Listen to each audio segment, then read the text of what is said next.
اعوذ باللہ من الشیطان الرجیم بسم اللہ الرحمن الرحیم۔ سورہ اعراف کی آخری 4 آیات 203 سے 206 تک آج ہم پڑھیں گے۔ وَإِذَا لَمْ تَأْتِيهِمْ بِآيَةٍ، اور جب آپ نہیں لاتے، یہ ہم نے پہلے پڑھا تھا کہ عطیون کے بعد اگر با آ جائے، یعنی بس عطیون بسلہ با، تو اس کے معنی ہوتے ہیں لے کر آنا۔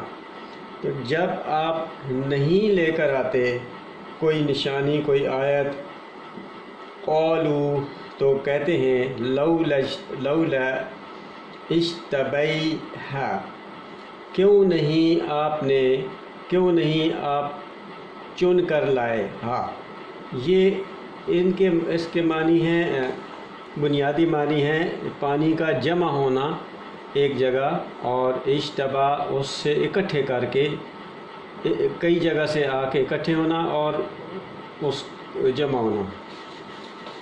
تو یعنی اس کو ادھر ادھر سے باقی باتوں سے ملا کے کوئی آیت لے کر آئیں، اگر نہیں آتی تو یہ معاملہ یوں رہا کہ یہ کہتے ہیں کہ جب ان کو اپنی مرضی کی آیت کوئی نہیں ملتی تو کہتے ہیں کہ تم اپنی طرف سے اس قسم کی بات اکٹھی کر کے لے آؤ، کیونکہ ان کے نظریے کے مطابق، خیال کے مطابق نبی صلی اللہ علیہ وسلم یہ آیات اپنے خیالات ادھر ادھر سے اکٹھے کر کے ان تک پہنچاتے تھے۔ قل، کہہ دیجئے، انما اتبع، بے شک ما جو، اتبع میں اتباع کرتا ہوں، ما یوحی الیہ، جو وحی کیا جاتا ہے۔ یوحا مضارع کا مجہول ہے، جو مجھ پر وحی کیا جاتا ہے، الیہ میرے اوپر، الیہ من ربی میرے رب کی طرف سے۔ تو ان سے کہہ دیں کہ میں تو صرف وحی کا اتباع کرتا ہوں جو میرے رب کی طرف سے مجھے ملتی ہے۔ اور یہ وحی کیسی ہے؟ ھذا بصائر من ربکم، یہ بصائر ہیں، یہ بصیرت افروز باتیں ہیں، دلائل ہیں تمہارے رب کی طرف سے، اور وہدن، اور ہدایت ہے، ورحمت، اور رحمت ہے، لقوم یؤمنون، ایمان لانے والوں کے لیے، یعنی یہ ان کے لیے ہدایت ہے جو ایمان لے آئیں۔ جو ایمان لے آئیں گے تو ان کے لیے، ایمان نہیں لائیں گے ان کے لیے رہنمائی کا سبب نہیں بنے گی۔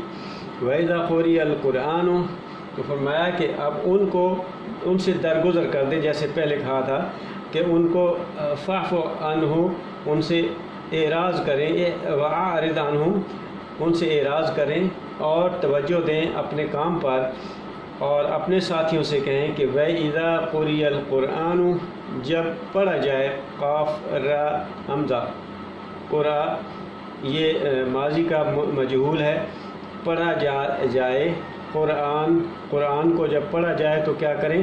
فَاسْتَمِعُوا لَهُ، تو غور سے سنیں اس کو، وَانصِتُوا، اور خاموش رہیں، لَعَلَّكُمْ ترحمون، تاکہ تمہارے اوپر رحم کیا جائے۔ مجہول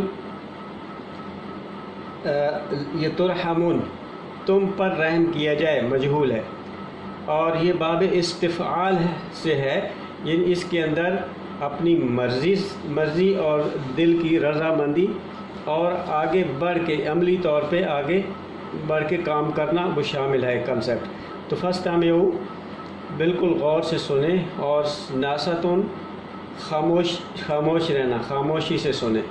واذکر ربک فی نفسک تضرعا، اور کیا کریں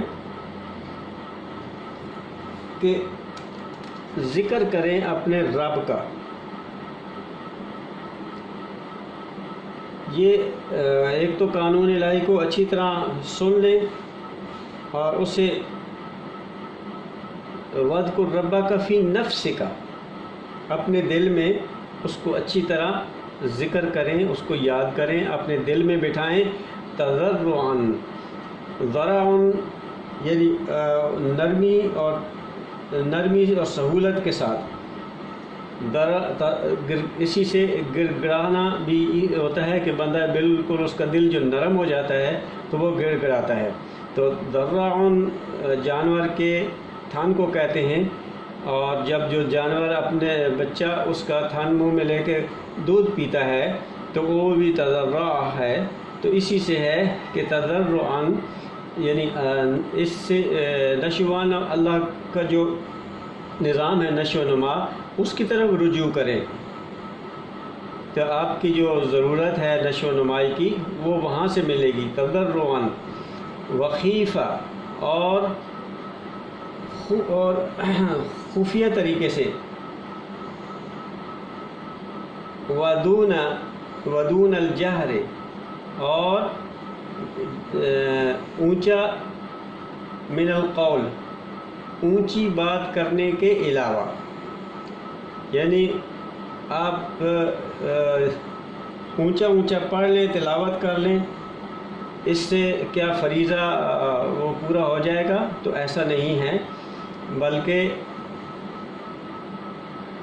اس کو اپنے دل میں بٹھائیں اور نشو و نما دینے والے رب کی جو نظام ہے اس کی طرف رجوع کریں. دونا سوائے جہرا اونچی، من القول اونچی آواز سے، بالغدو والآصال یہ کوئی ایک وقت کی بات نہیں ہے، بلکہ غدون دن کو کہتے ہیں، صبح وقت، والآصال اسی سے اصل ہے بنیاد اور جڑ. یعنی دن کا جو پچھلا پیر ہے شام، صبح و شام. یہ نہیں ہے کہ صرف صبح اور صرف شام دو وقت کے لیے، بلکہ جیسے کہا جاتا ہے صبح و شام، یعنی پورا دن ہی اللہ کے نظام کی طرف رجوع رکھیں. ولا تکن من الغافلین، اور اس فریضہ سے غافل کسی حالت میں بھی غافل مت ہو. ان الذین عند ربک، بے شک وہ لوگ تیرے رب کے نزدیک، لا یستکبرون عن عبادتہ، جو نہیں تکبر کرتے اپنے اس کی عبادت سے، اللہ کے آگے جھکنے اور اس کے سامنے اس کے پروگرام کی تکمیل میں، اطاعت میں، یعنی اس عبادت اطاعت ہوگی، اس کی اطاعت میں ذرا بھی تکبر سے کام نہیں لیتے. وَيُسَبِّحُونَهُ، اور سین بے ہا، سبحن تیرنا، اسی سے یسبحون کہ وہ تیزی سے، جیسے تیراک تیزی سے یا گھوڑا تیزی سے تیرنے کی طرح آگے دونوں اگلے بازو اگلے پاؤں اوپر جا کر پیچھے لے آتا ہے، اس طرح تیراک بھی ایسے ہی کرتا ہے. تو اب تیزی سے اللہ کے جو پروگرام میں انتہائی تیزی سے جدوجہد کرتے رہیں. وَلَهُ يَسْجُدُونَ، اور اسی کے سامنے جھکے رہیں، سجدہ کرتے رہیں. صدق اللہ العظیم.